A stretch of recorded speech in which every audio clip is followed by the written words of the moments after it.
Assalamualaikum warahmatullahi wabarakatuh. Hai semuanya, perkenalkan kita dari unit 100 KKN Universitas Islam Indonesia, Divisi Pendidikan yang akan menyampaikan video pembelajaran jarak jauh. Pada kali ini kita akan belajar mengenai makhluk hidup. Materi ini ditujukan untuk siswa kelas 4 sekolah dasar dan diharapkan setelah pembelajaran kali ini siswa dapat memahami materi makhluk hidup dan lingkungannya. Yuk simak videonya sama-sama. Makhluk hidup. Apa sih itu makhluk hidup? Makhluk hidup merupakan benda hidup yang mempunyai ciri-ciri yang membedakan dengan benda tak hidup. Ciri-ciri tersebut seperti memerlukan makanan dan minuman, bernafas, tumbuh dan berkembang, mampu berkembang biak, peka terhadap rangsang, dan bergerak. Selain itu juga, ciri-ciri makhluk hidup yang membedakan dengan benda tak hidup adalah mengeluarkan zat sisa. Nah, kita akan membahas ciri-ciri tersebut satu persatu. Ciri-ciri makhluk hidup yang pertama yaitu membutuhkan makanan dan minuman. Semua makhluk yang hidup membutuhkan makanan dan minuman, baik manusia, hewan, maupun tumbuhan. Makhluk hidup yang tidak makan berhari-hari dapat mati. Seperti contohnya pada tumbuhan, ia dapat membuat makanannya sendiri. Tumbuhan dapat menyerap air dan zat hara dari dalam tanah, dan tumbuhan menyerapnya dengan menggunakan akarnya. Ciri-ciri makhluk hidup yang kedua yaitu dapat berkembang biak. Makhluk hidup berkembang biak untuk melestarikan keturunannya. Berkembang biak berarti menghasilkan keturunan. Hewan dapat berkembang biak dengan cara bertelur dan beranak. Contohnya kucing dan kambing berkembang biak dengan cara beranak. Sedangkan ayam berkembang biak dengan cara bertelur. Nah, perkembangbiakan pada tumbuhan dapat dilakukan secara alami dan buatan. Perkembangbiakan secara alami misalnya melalui tunas, contohnya pada tumbuhan pisang. Perkembangbiakan secara buatan dapat dilakukan dengan cangkok dan stek. Ciri-ciri makhluk hidup yang ketiga yaitu tumbuh. Makhluk hidup mengalami pertumbuhan dari kecil menjadi besar. Biji kacang hijau dapat tumbuh menjadi kecambah. Kecambah memiliki akar dan daun. Begitu pula dengan pertumbuhan hewan. Hewan tumbuh semakin tinggi dan besar. Lama-kelamaan hewan akan menyerupai induknya. Tumbuhan juga mengalami pertumbuhan. Semakin lama batangnya membesar, daunnya rimbun dan akarnya kuat. Ciri-ciri makhluk hidup yang keempat yaitu bernafas. Makhluk hidup memerlukan udara untuk bernapas. Saat bernapas, manusia menghirup oksigen. Dan tidak hanya manusia, hewan dan tumbuhan juga bernafas. Semua makhluk hidup mempunyai alat untuk bernafas. Tumbuhan bernafas melalui pori-pori di permukaan daun atau stomata, sedangkan hewan dapat bernapas dengan paru-paru dan insang. Ciri-ciri makhluk hidup yang kelima yaitu dapat bergerak.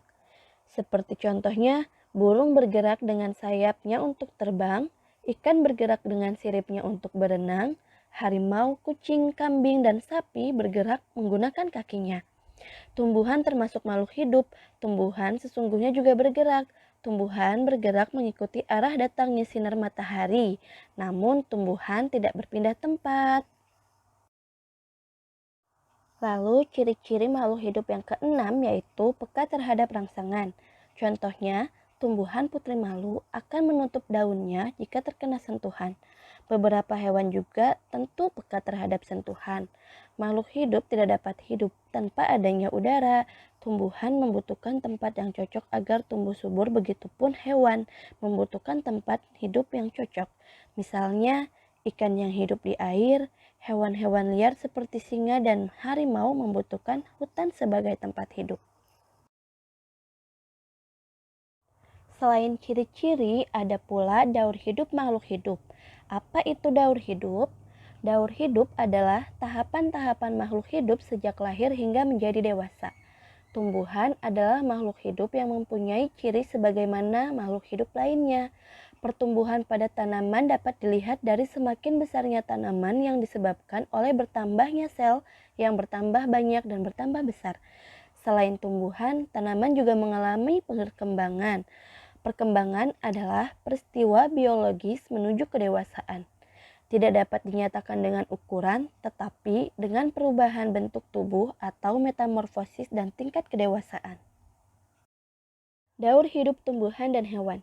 Tumbuhan dan hewan memiliki daur hidup yang berbeda. Daur hidup merupakan suatu proses yang menandai perkembangan makhluk hidup sejak hidup di bumi sampai reproduksi untuk mempertahankan keberadaan jenis. Proses tersebut merupakan suatu perputaran karena akan kembali pada titik awal mulanya. Terlihat perubahan bentuk luar yang menandai perkembangan suatu individu.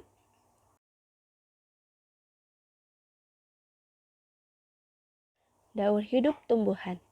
Tumbuhan memiliki daur hidup yang berbeda-beda. Tumbuhan kacang hijau memiliki daur hidup yang berbeda dengan tumbuhan apel. Begitu pula tumbuhan mangga memiliki perbedaan daur hidup dengan pohon salak. Lalu, daur hidup hewan. Setiap hewan mengalami tahap pertumbuhan dan perkembangan. Daur hidup hewan dimulai saat keluar dari perut induknya hingga dewasa.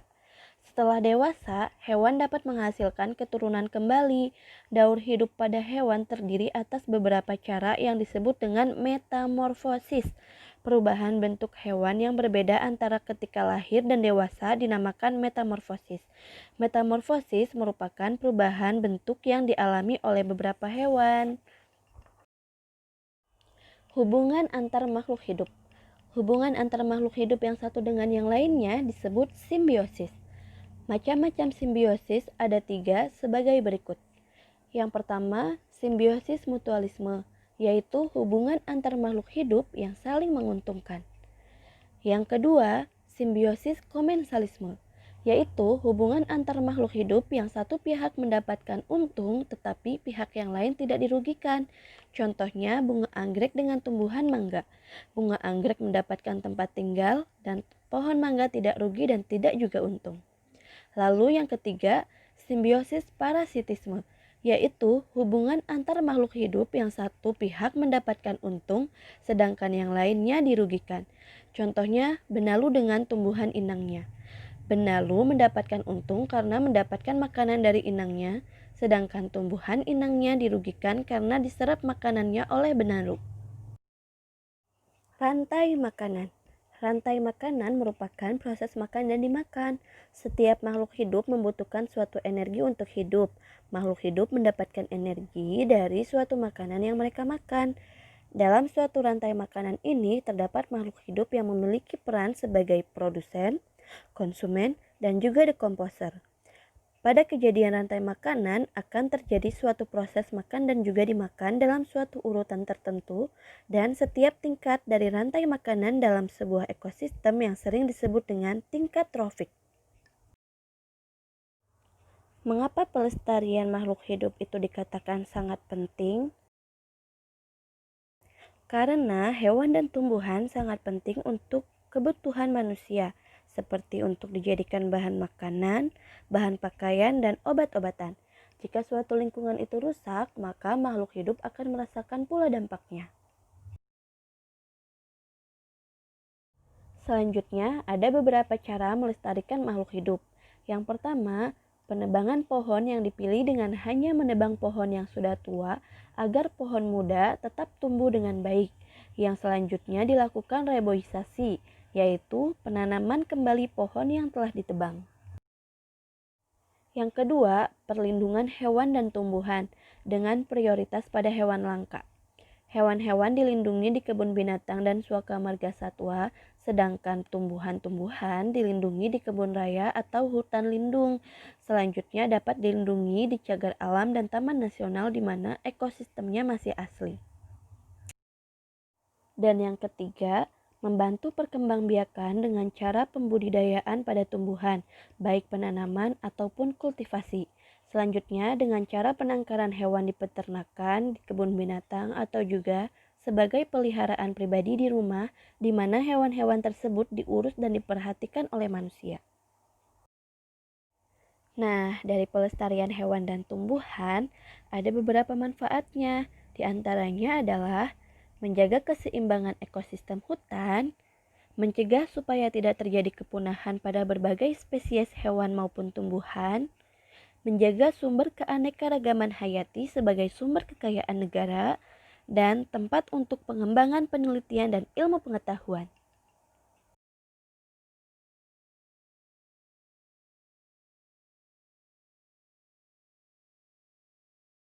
Video tadi kan lebih menarik, lebih mudah dipahami. Anak kan jadi tidak bosan. Kalau dibandingkan baca buku kan lebih menarik videonya. Gambarnya cukup menarik Ya. dan mudah difahami. Mm-mm. Banyak juga contoh-contohnya. Oh, Kesannya bagus dan gambar-gambarnya menarik. Terbantu sekali. oke.